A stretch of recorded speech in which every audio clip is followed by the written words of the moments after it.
여러분들은 여러분들의 자녀분들이 성공하는 자식이길 원할 겁니다. 인정하십니까? 인정하세요?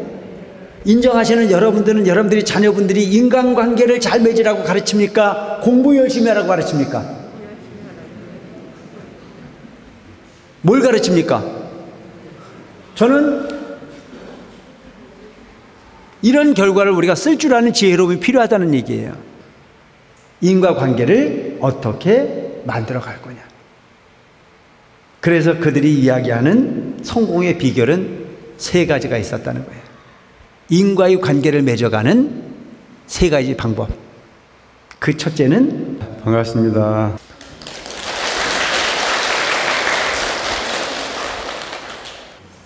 오늘은 우리 원흥사에서 여러분들이 보셨다시피 어린이 합창단 어린이와 학생회가 잘 활성화가 되져가고 있다는 그런 입증의 자리가 아닌가 싶은 생각을 합니다.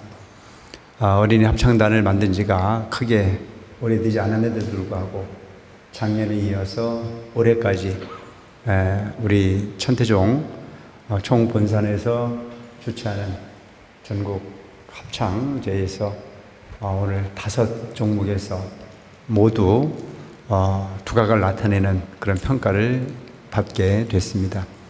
이와 같이 좋은 결과를 돌출할 수 있도록 애를 써주신 우리 합창단 지휘자와 반주자, 그리고 열심히 뒷발을 해준 우리 선생님들과 모든 분들께 큰 감사를 드립니다. 어저께 물어봤어요. 내가 보기에는 어린이 합창단 중에 딴 데는 내가 안 봤지만 내 기준으로 봤을 때는 원흥사가 당연히 대상을 받아야 되는데 그 대상이 왜 김해로 갔냐. 사실 참고로 말씀드리면 김해나 원흥사랑 내가 주제 똑같은 주제예요. 그런데 왜 1등이 소위 말하는 대상이 김해로 간 이유가 뭐냐라고 물어봤어요. 그랬더니 전국의 합창단들이 다 잘했지만 김해와 원흥사가 딱 1점 차이로 김해 해성사가 대상이 됐고 우리 원흥사가 최우수상이 될 수밖에 없었다라고 하는 얘기를 하더라고요. 그래서 1등의 변별력이 뭐냐 그랬더니 그건 자신은 모른대요. 점수가 그렇게 나왔대요. 어쨌든 우리 그 원흥사의 선생님들이 고루 애를 쓰셨고 또 열정을 다해서 노력해서 이렇게 모든 그 소위 분야에서 상을 휩쓸어 왔다라고 하는 부분은 크나큰 결과가 아닐까 싶은 생각을 합니다. 그리고 그분이 저한테 이루하는 말로 한마디 더 한 얘기가 뭐냐 하면 너무 그렇게 신경 안 쓰셔도 된다. 전국에 원흥사보다 큰 사찰들은 많은데 그래도 어린이 학생회가 제일 잘 되는 데가 원흥사다. 그걸로 됐지 꼭 대상을 받아야 되는 건 아니지 않냐. 뭐 그것도 맞는 것 같아요. 어쨌든 이렇게 우리 원흥사의 어린이 회가 활성화가 되지고 또 학생회가 활성화가 되지고 있다는 것은 묵묵히 역할을 다하고 있는 우리 선생님들의 노력의 결과요.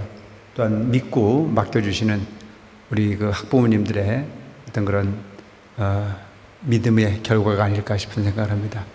우리 수고를 해주신 합창단의 지휘자와 반주자에게 큰 박수를 한번 더 보내주실 것 같습니다.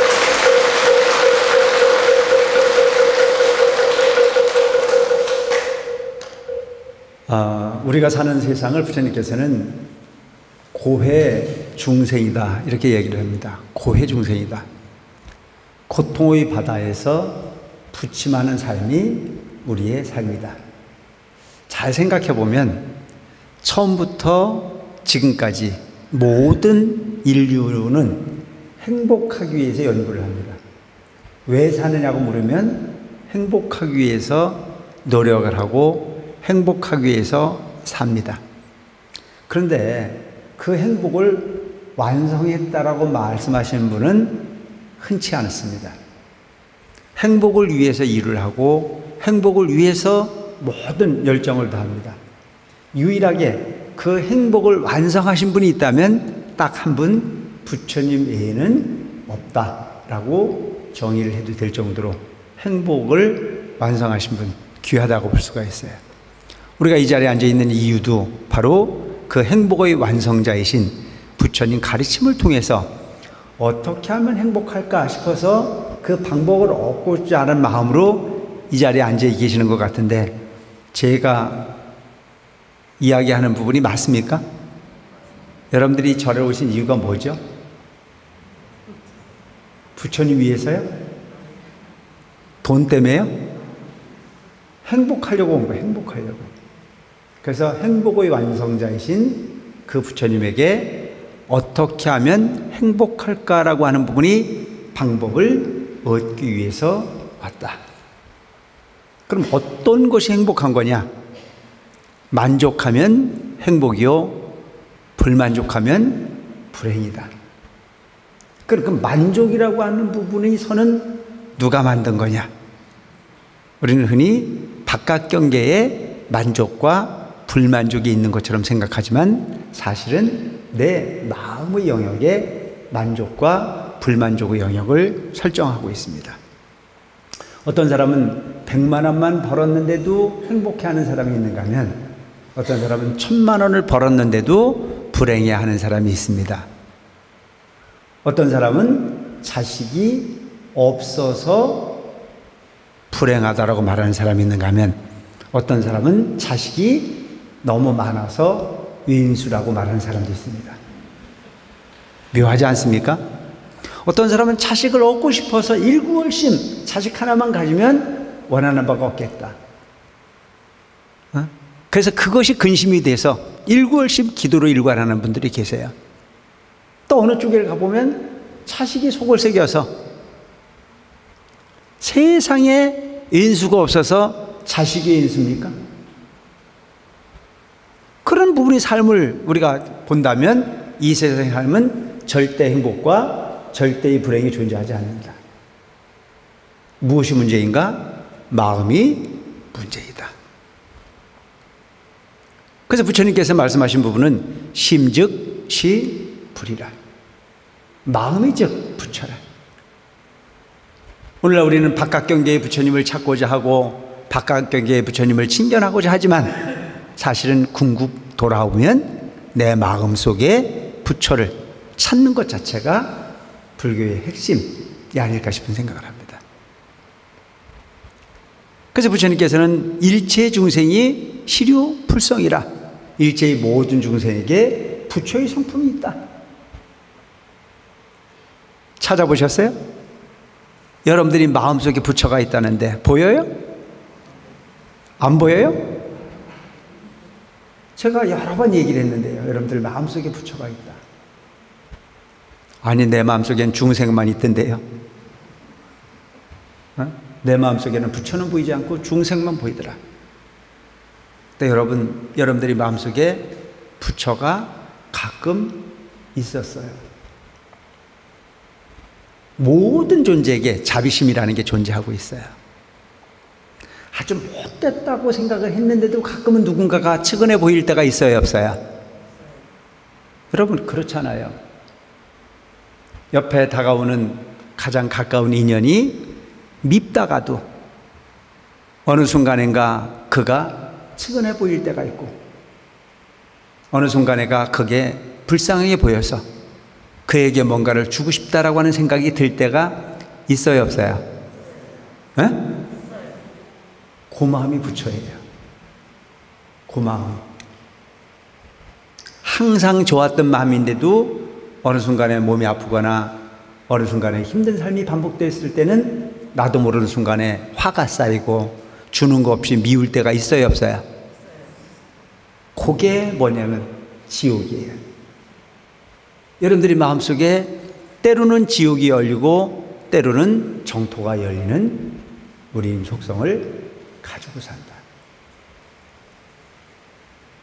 그래서 여러분들, 우리는 불행한 부분이 왜 행복하지 않나라고 얘기하면 복이 없어서 행복하지 않다고 말하는 사람들이 많아요. 복이 없어서 행복한다. 그럼 그 복은 어디로부터 오는 걸까?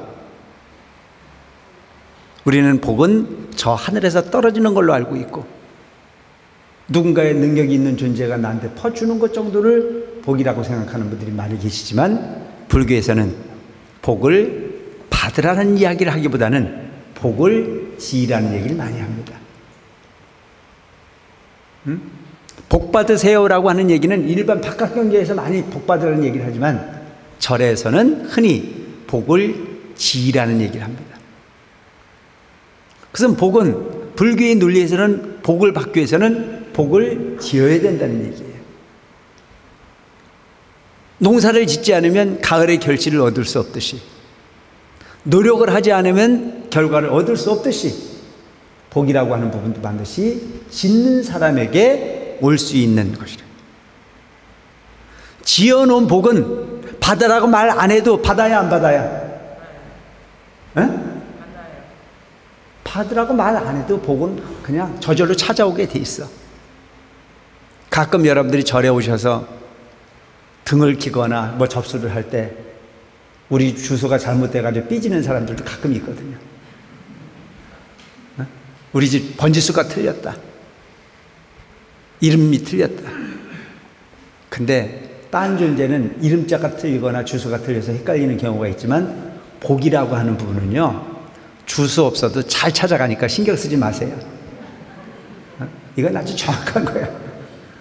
근데 그 복의 기운이라는 것은 짓는 순간에 이미 내 마음속에 깃들게 돼 있어요. 그건 착오가 없어. 그래서 복을 받는 걸 연구하지 말고 복을 짓는 걸 연구하라. 복 짓는 삶의 기본은 뭘까?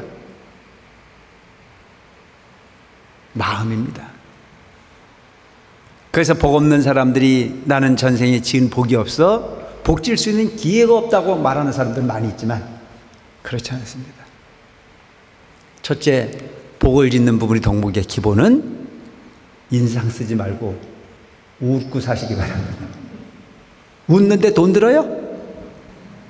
그 제가 웃고 살아라니까 뭐라고 그러냐면, 웃을 일이 없어 못 웃겠대요. 웃을 일을 만드는 건 누가 만드는 거예요? 내가 만드는 거예요. 좋게 마음을 먹으면 좋은 미소가 나오게 돼 있어요. 내 마음이 적은 거에 행복한 마음을 가지면 웃을 일이 많이 생겨요. 근데 웃을 일이 없다는 얘기는 뭔 얘기예요? 욕심이 많다는 얘기가 되겠죠. 적은 거에 만족할 수 없는 어리석음에 취해 있다는 얘기입니다. 그래서 여러분, 좋아서 웃는 것이 아니고 웃으면 좋은 일이 생깁니다. 그래서 옛날 우리 어렸을 때 텔레비전 프로그램에 그런 거 나와대요. 웃으면 복이 와요. 이거 평범한 얘기인 듯 하지만 대단히 귀한 이야기인 것 같아요. 웃는 사람에게는 사람이 많이 모이게 돼 있어요. 근데 인상 쓰는 사람 좋을 사람 없잖아요. 인상 쓰는 사람 좋을 사람 없어요. 가까이 가는 거 싫어요. 그 사람만 쳐다보면 재수가 없어요. 그 사람 주변에 사람이 있겠어요? 이유 없이 그 사람 가까이에 가니 기분이 좋아지더라. 내가 가는 곳에 좋은 부기가 될 수 있도록 노력하는 여러분들이 되시기 바랍니다. 아시겠죠? 그곳에 복이 오게 돼 있다. 근데 어떤 사람만 가는 순간 분위기가 썰렁해지는 사람이 있어요. 그런 인생이면 본인 스스로를 한 번쯤 점검할 필요가 있겠죠. 아, 나는 이곳에 필요한 사람일까? 이곳에 필요치 않은 사람일까? 오늘 아침에 제가 우연히 그 텔레비전을 틀었는데 거기에 우리 어르신들이 나와서 하는 프로그램이 하나 있더라고요. 인생은 몇 세부터 뭐 이런 프로그램이 있는데 거기 어르신 한 분이 나오셔가지고 그런 이야기를 하더라고요. 본인은 등산을 참 좋아한다. 그래서 등산 모임을 나이가 들어서 시작을 해서 지금도 그 등산 모임을 본인이 주선을 많이 한다. 근데 그 등산 모임에 오는 사람들이 성격이 다 보이더라. 그래서 그 등산을 하다 보면 항상 어느 정도 가다 보면 쉬는 시간이 있는데, 그 쉬는 시간에 방울토마토 싸갖고 오는 사람, 오이 싸갖고 오는 사람, 초콜릿 싸갖고 오는 사람, 뭐 다 이렇게 십시일반 싸가지고 와서 하나씩 나눠 먹는 재미가 쏠쏠하다. 그런데 그 중에 꼭 아무것도 안 싸가지고 와서 입만 갖고 다니는 사람이 있더라. 어쩌다 한 번인 줄 알았는데 오랫동안 하다 보니까 그 사람은 항상 그렇더라. 항상 그렇더라. 그래, 여러분, 이게 대단히 중요한 부분이에요. 어느 날은 그 모임에 있는 사람들끼리 이야기를 하건대, 우리 이번 등산회만큼은 비빔밥을 좀 해먹자고 약속을 했대. 그래서 비빔밥을 해먹는데 미리 음식은 정하지 말자. 각자가 자신 있는 음식 한 가지씩만 싸가지고 와서 우리 서로 비벼 먹자. 이렇게 약속을 했대요.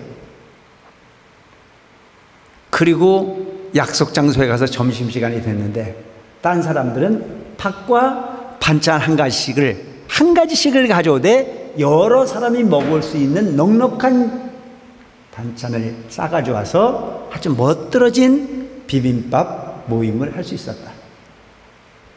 근데 그렇게 나름은 날마다 와가지고 입만 갖고 와서 얻어먹었던 그 사람은 그날도 아무것도 안 갖고 오고 밥만 싸갖고 왔더라.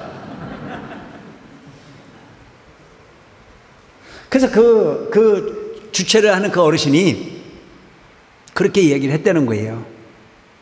어떻게 너는 양심이 있지? 남들은 밥과 반찬을 기본으로 갖고 오는데 너는 밥만 싸갖고 온 그 이유를 모르겠다. 어떻게 처음부터 끝까지 그렇게 양심이 없냐고 한마디 했더니 그 길로 삐져가지고 가서 지금까지 안 온다고 그러더라고.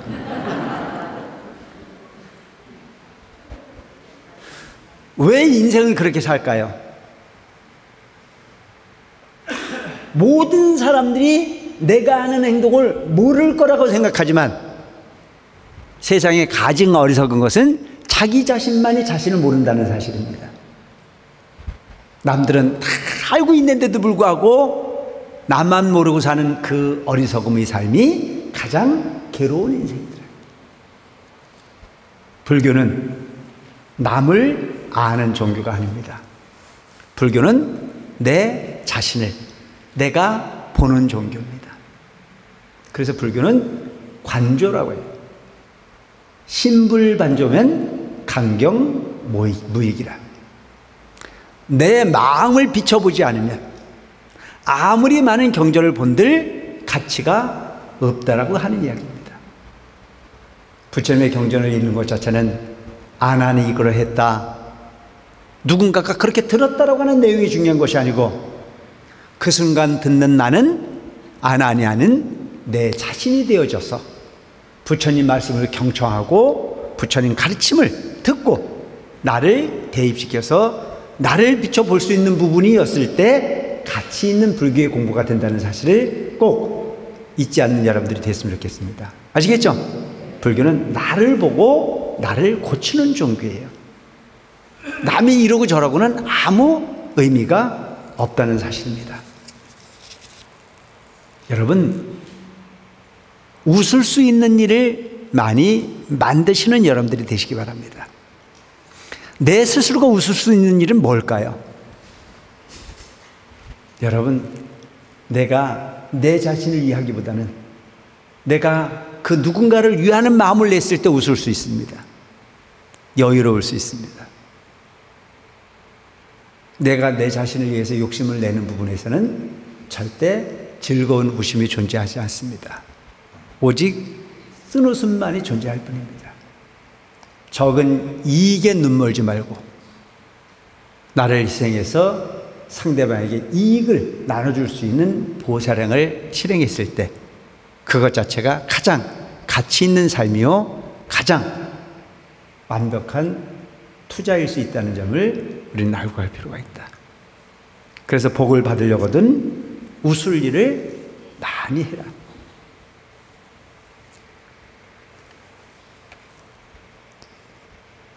그 다음에 힘든 일이 있을 때 그 힘든 것을 거부하지 마라. 힘든 일이 있다면 거기에도 반드시 뜻이 있을 거다. 무조건 힘든 일은 존재하지 않는다. 힘든 걸 비켜가려고 하지 말고 그 힘든 부분이 나를 이익되게 할 수 있다라고 하는 긍정적 사고의 주인공으로 살 필요가 있다.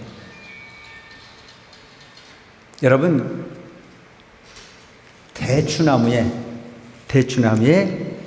대추가 많이 열면 많이 달리게 하려면 어떻게 하면 되는 줄 압니까? 대추나무 알잖아요. 대추나무에 대추가 많이 달리려면 대추나무에 염소를 매놓으면 많이 달린대요. 이건 옛날부터 있었던 말이에요.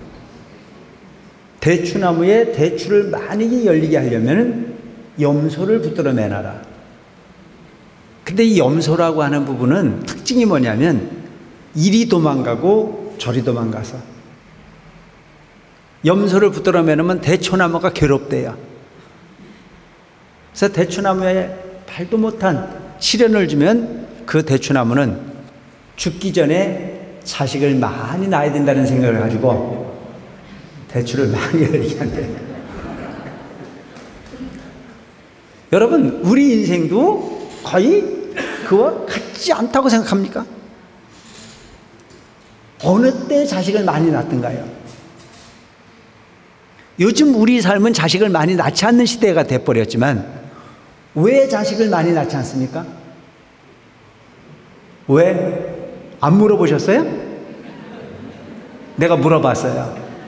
왜 많이 안 낳느냐고 그랬더니 너무 힘들어서 많이 안 낳겠다. 너무 힘들어서 많이 안 낳겠다. 무슨 얘기예요?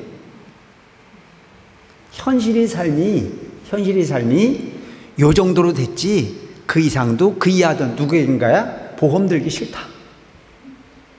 보험을 들 필요도 없다라고 하는 쪽의 생각이 들 정도로 과거에 농경사회 속에서 자식을 많이 낳던 이유 중에 하나는요, 아들 낳아서 일 시키려고 많이 낳았어요. 아닌가요? 사실이잖아요. 그래서 여러분, 저도 그런 기분으로 나왔기 때문에요. 초등학교 때 우리 일 많이 했어요. 전혀 기억이 없으세요, 여러분은? 초등학교 때부터 일 시켰어요. 요즘 아이들은 토요일, 일요일이 좋지만 우리는 그 당시에 토요일, 일요일이 괴로웠어요. 빨간 글씨는 이 얘기하면 우리 아버지한테 혼나겠다. 사실은 저는 뺀질거려 갖고 일을 잘 안 했는데 그 당시에 우리 친구들 같은 부분 일을 많이 했거든요. 그러니까 그걸 당연한 듯이 살았어요. 그런데 지금 지나고 보면 그렇게 힘들게 컸던 그 자녀들이 오히려 부모에게 효도합니다. 저 기와집에 넉넉하게 일꾼 데리고 일했던 집 자식들은 그렇게 효도를 잘 안 해요. 내가 보기에는 그들은 호시탐탐 자갈론 팔아가려고 애쓰고 있지만 부모님 도와서 일하지 않으면 살기가 어려웠던 그 친구들은 지금도 부모 생각을 하면 눈물을 흘리고 가슴 아파합니다. 왜일까요? 어려운 삶의 환경 속에서 정을 느꼈기 때문입니다. 부모의 괴로운 삶을 봤기 때문입니다. 그 고통스러운 삶을 충분히 공감했기 때문에 그런 효도하는 그런 마음이 자리 잡혀 있는 건 아닐까 싶은 생각을 합니다. 어쨌든 우리 인생을 두고 보면 힘들다라고 하는 부분은 당연한 부분이 삶이 아닐까 싶은 생각을 해요. 그래서 귀생과 섭생이 있어요. 내 마음을 어느 정도 괴로움이라는 자체를, 그 힘듦이라는 자체를 수용하는 사람은 건강하고, 그 힘듦이라는 삶을 포기하는 삶은 그 건강을 빨리 잊어버릴 수밖에 없는 것이 우리 인생이고, 보면 운동이 좋아서 하는 사람도 있지만 건강하기 위해서 하기 싫어도 하는 사람이 있습니다. 그분들은 나름 건강하게 사실 수 있습니다. 그러니 귀찮다라고 하는 이유 하나만으로, 힘들다는 이유 하나만으로 눕기 좋아하고 내 몸을 돌보는 사람들은 건강을 빨리 잃어버리는 부분의 경우를 우리 주변에서도 많이 봅니다. 제가 이 얘기를 많이 왜 하느냐 하면, 편안한 가운데 복은 오지 않습니다. 힘들지만 참고 견디는 가운데 나도 좋고 내 마음도 좋을 수 있다는 점을 꼭 기억할 필요가 있습니다. 대리사님 말씀 중에 그런 말씀이 있었다는 얘기를 여러 번 했는데요. 너희들이 어떤 이유를 통해서든지 간에 부처님과 인연을 맺을 수 있을 만큼 아픈 것은 그 대가보다 더 큰 거다. 여러분, 적당히 아픈 거는요, 적당히 중생의 근기를 벗을 수 있는 기회가 된다는 점을 기억하시기 바랍니다. 아시겠죠? 적당한 괴로움은 필요한 부분입니다. 그 힘든 부분으로 인생을 포기하기보다는 그 힘든 부분을 참고 견디려고 하는 부분이 더 큰 부분의 결과를 가질 수 있습니다. 그래서 우리가 흔히 보면 몸을 귀하게 여길수록 건강은 나빠지게 되어 있다. 몸을 막 굴리라는 얘기는 아닙니다. 귀찮아도 기도하고 살고, 귀찮아도 절에 오려고 애쓰고, 귀찮아도 법문 들으려고 애쓰고, 귀찮아도 관세음보살을 보려고 애써서 노력을 한다면 현실의 삶은 당연하고 미래의 삶까지도 여러분들 스스로를 보다 행복한 삶으로 이끌어갈 수 있다는 점을 기억하고 살 필요가 있지 않겠나는 생각을 합니다. 그 다음에 나를 위한 삶을 살지 말고 모두를 위한 삶을 고민해봐라. 우리는 흔히 보면 모두를 위한 삶이기보다는 개인의 삶을 우선한 경우가 많지 않습니까? 그런데 이 패턴을 바꿔서 나의 개인적 이익을 위해서가 아닌 모두를 위한 마음을 내고 살아봐라. 가는 곳마다 환영받게 되어 있습니다. 우리 절에 오셔서도 보면 그 사람은 참 쓸 사람이 있는가 하면 그 사람은 있으나 마나한 사람이 될 수도 있어요. 그러면 이 세상에 제일 행복한 사람은 어떤 사람입니까? 가는 곳마다 필요한 사람으로 사는 겁니다. 어떤 사람이 제일 불행한 사람입니까? 있어서는 안 될 사람입니다. 그 중간치 정도가 있어요. 어떤 사람이에요? 있어도 그만, 없어도 그만인 사람이에요. 우리는 그런 사람들을 뭐라고 그래요? 야간 사람이라 합니다. 욕도 안 먹고 그렇다고 칭찬받을 일도 없이 사는 것. 그걸 여러분 중도라고 착각하지 마세요. 제일 들떨어진 사람들이에요. 이왕 할 거라면 내가 할 수 있는 일을, 복을 있는 부분에는 우선할 수 있는 부분의 마음에 삶을 살아가시기 바랍니다. 아시겠죠? 어차피 할 거라면 내가 해야 된다는 생각을 가지고 살아보세요. 그가 가장 행복한 사람일 수 있습니다. 그런데 우리가 삶은 보면 보편적 삶은 거의 다 살고 있습니다. 보편적 삶은. 뭐 딴 걸 비교하기 전에 우리 스님들의 삶을 한번 이렇게 비교해 볼게요. 출가를 했다는 얘기는 혼자 산다는 얘기잖아요. 출가를 했다는 얘기는 수행을 하고 산다는 얘기잖아요. 출가를 했다는 얘기는 괴로움을 참고 산다는 존재잖아요. 근데 똑같은 평균치 인생을 살고 가는데도 불구하고 어떤 사람은 가는 곳마다 환영받는 스님이 있어요. 근데 똑같은 그 인생을 사는데도 어떤 사람은 가는 곳마다 있으나마나한 존재로 별로 각광받지 못하는 경우들도 있어요. 왜 그럴까라고 하는 걸 생각해 봤어요. 왜 그럴까? 보편적 삶에서 한 발짝 더 뛰는 용기를 가지고 살 필요가 있습니다. 평범한 엄마, 평범한 아빠, 평범한 사람이기보다는 거기에서 성실이라고 하는 한 발짝을 더 옮기는 부분이 인생을 산다면 그는 가는 곳마다 인정받는 삶이 될 수 있다는 얘기입니다. 무슨 얘기냐면 여러분, 물은 몇 도에서 끓어? 물은 몇 도에서 끓어요? 100도에서 끓어요. 그런데 99도까지는 다 살아요. 근데 100도가 되기는 어려워요. 99도까지는 표가 나지 않습니다. 100도가 돼야 끓어 넘칩니다. 인생도 그렇게 살아야 된다는 거죠. 남이 하는 것만큼 적당히 하는 부분이 삶으로 간다면 나한테 오는 것도 적당히 올 수밖에 없습니다. 편안한 인생을 만들고 싶거든 적당한 인생이보다는 1도 옮기기 위해서 노력하는 여러분들이 됐으면 좋겠다. 또 하나는 기도를 해도 보면 거의 비슷비슷하게는 합니다. 초하루불공도 하고 보름불공도 하고 여러 가지 부분을 합니다. 그런데 거기에서 한 부분이 열정을 더하면 그는 대단히 우수한 사람이 됩니다. 이왕 할 거라면 기쁜 마음으로 수용을 해서 백적간도 진일보라는 말이 있거든요. 부처님이 가까이 다가서서 수행을 하더라도 백적간도에서 한 발짝 더 내딛는 정성을 가지고 노력을 하면 반드시 진리와 하나가 될 수 있다. 신신도 마찬가지고 어떤 행위가 돼도 그래서 여러분들 스스로를 그냥 평범하기보다는 그 평범에서 한 발짝 더 뛰는 부분의 삶을 살기 위해서 노력하는 여러분들이더라. 그 다음에는 인연이라고 하는 부분을 소중하게 여겨라. 인연. 어느 때에 누굴 만나느냐에 따라서 우리 팔자가 바뀝니다.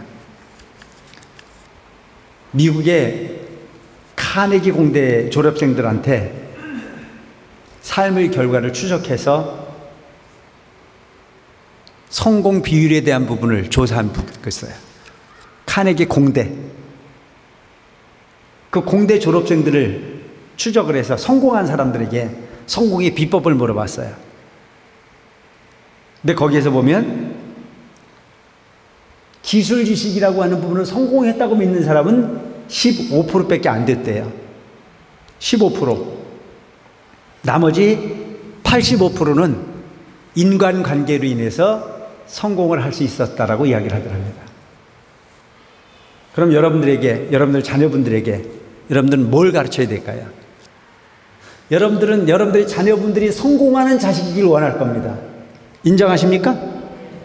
인정하세요? 인정하시는 여러분들은 여러분들이 자녀분들이 인간관계를 잘 맺으라고 가르칩니까? 공부 열심히 하라고 가르칩니까? 뭘 가르칩니까? 저는 이런 결과를 우리가 쓸 줄 아는 지혜로움이 필요하다는 얘기예요. 제가 얼마 전 법회 때 그런 얘기를 했을 겁니다. 불교 학생이 열심히 잘하면 사춘기를 모르고 지나갈 수 있는 청소년들이 된다라고 하는 얘기를 했어요. 공부만 무조건 주자장창 하라고 강요를 하는 자녀보다는 때로는 쉬어갈 수 있는 자녀의 삶을 보장해 주는 것. 그리고 이왕 쉬는 거라면 부처님의 도량에서 부처님 말씀과 호연지기 할 수 있는 부분이 기회를 부여하는 것 자체가 크나큰 자녀 교육에 도움이 된다라고 하는 얘기를 했던 것 같아요.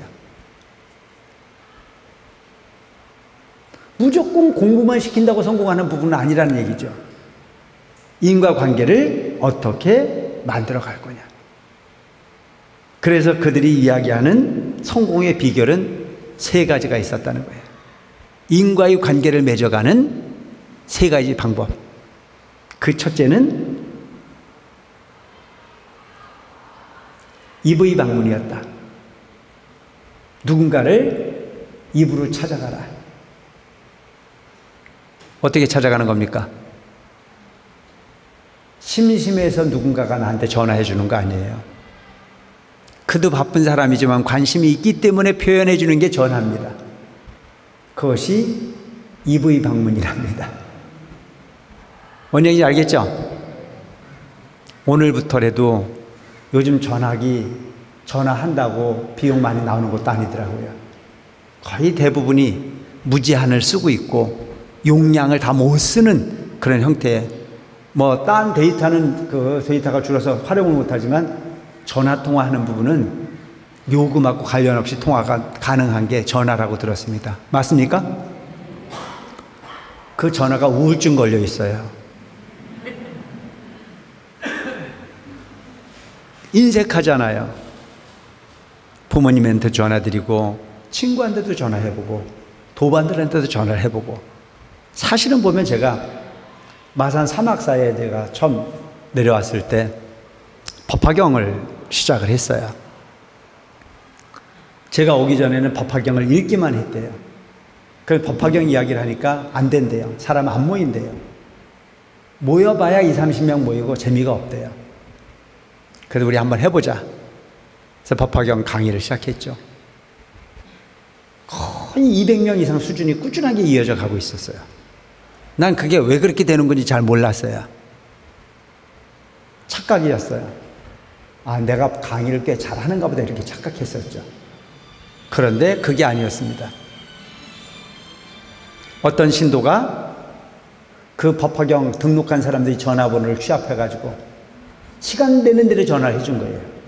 출석부를 확인해보고 오지 않은 사람이 있다면 오지 않은 사람들을 체크를 해서 그 사람들 일일이 전화를 돌린 거예요.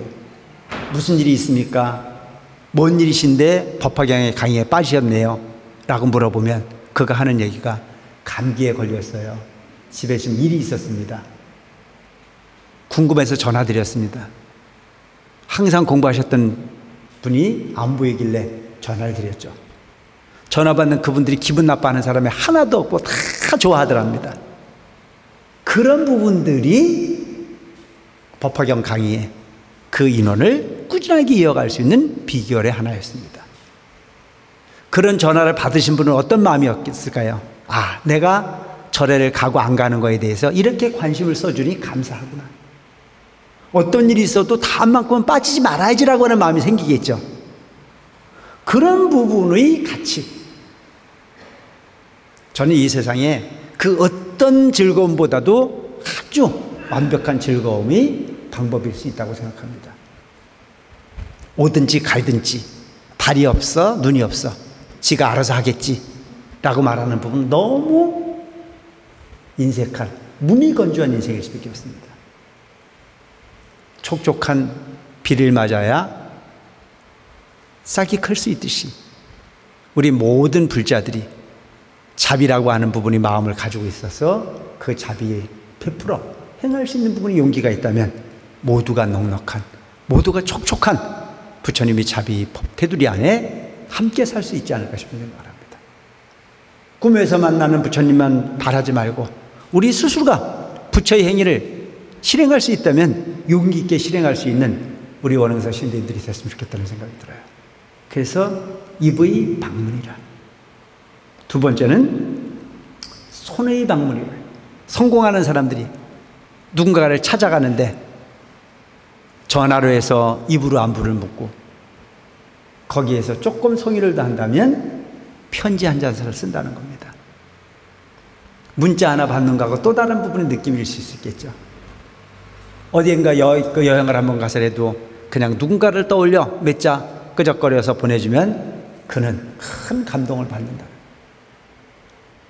1년 후에 그 편지를 받아도 기분이 좋고 10년 후에 그 편지를 받아도 기분이 좋을 수 있는 분은 편지랍니다. 그렇게 성의껏 누구에겐가 감사의 편지를 쓰고 안부를 묻는 편지를 쓰다 보니 그는 또한 나와 깊은 인연의 주인공이 되더라. 세 번째는 발의 방문이다. 지나가는 길에 들렸어 라고 누군가가 보면 안부를 위해서 문병 한번 해볼 수 있고 내 친구가 사는 마을이어서 그곳에 가서 조금 바쁘긴 하지만 한번 들여다볼 수 있는 여유가 있을 때 그것이 우리 인생을 바꿀 수 있는 길이요 복이 된다는 점을 기억하는 여러분들이 될 필요가 있다. 먼 곳의 얘기가 아닌 우리 원흥사 신도님 이야기 한 분 합시다. 우리 원흥사에 한 분이 지금 사업을 하고 계시는 분이 계시는데 그분 이야기를 들어보니 참 기가 막힌 이야기를 하나 하더라고요. 인생은 스스로 노력하는 자에게 복이 온다라고 하는 말이 있어요. 그분은 일찍이 사업을 시작해서 IMF를 겪었다. 그때 모두가 다 사업이 망해서 공장문을 닫아놓고 있는 그런 상황이었는데도 불구하고 할 일이 없더라고요. 어차피 망했는데 그냥 하늘만 쳐다보고 있어서 될 일도 아니고, 그래서 본인은 생각했던 게 뭐냐면 어차피 돌아가는 그 비어있는 공장이고 할 일도 없는 부분이니 놓을 수는 없으니까 그냥 누군가가 필요한 부분이라면 공짜로라도 만들어주고 싶어서 매일 공장에 나갔답니다. 필요한 부분이 있으면 다 만들어줘도 공짜. 딴 공장은 다 불이 꺼지고 딴 공장은 망측 소리가 멈췄는데 본인 공장에는 그래도 뭔가를 해야 되겠다는 생각으로 빈망치질을 했다는 거예요. 소리를 하고. 멋지지 않아요? 그 어머니가 열심히 답이 없는 관세음보살을 불러서 기도를 하듯이 자기는 망치질로 인생을 살아야 되겠다는 생각 하나로, 빈망치질이지만 돈이 생기지 않는 망치질이지만 그 망치질만이 자기가 할 수 있는 유일한 기술이기 때문에 그걸 포기할 수 없었다라고 말하더라고요. 근데 희한한 일이 생기더라는 겁니다. 누군가는 필요한 물건을 만들기 위해서 공단을 찾아왔고 그 공단의 모든 공장이 문이 닫혀져 있지만 유일하게 불빛 하나 반짝이는 공장이 당신의 공장이었기 때문에 그곳에 와서 이거 만들어 달라는 사람, 저거 만들어 달라는 사람들이 찾아오기 시작해서 그것이 인연이 돼서 지금은 수백 명 종업원을 데리고 사는 공장의 대표가 될 수 있었다. 여러분, 인연이라고 하는 부분은 이런 겁니다.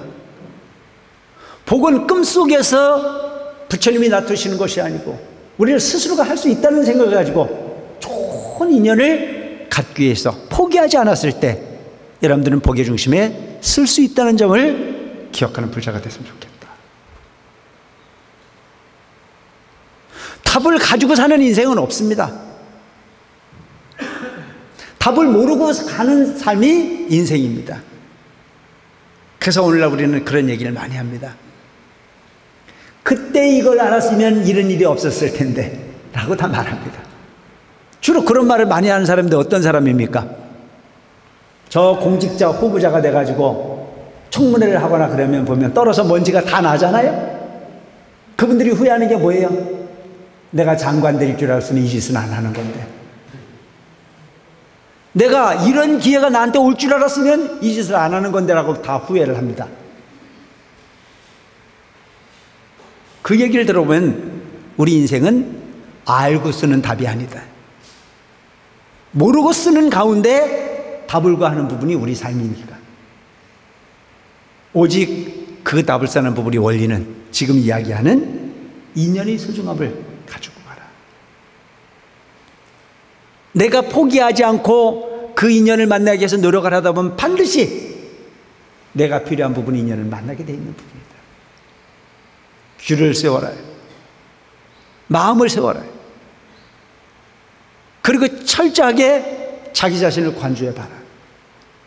그리고 부족한 부분이 있으면 고치고 잘못된 길이면 반드시 바꿔갈 수 있는 부분이 용기 있는 삶을 실행한다면 여러분들은 그 순간순간의 삶이 행복이요 미래의 삶 또한 여러분들의 행복과 함께 할 수 있는 분의 삶이 주인공이 될 수 있을 거다.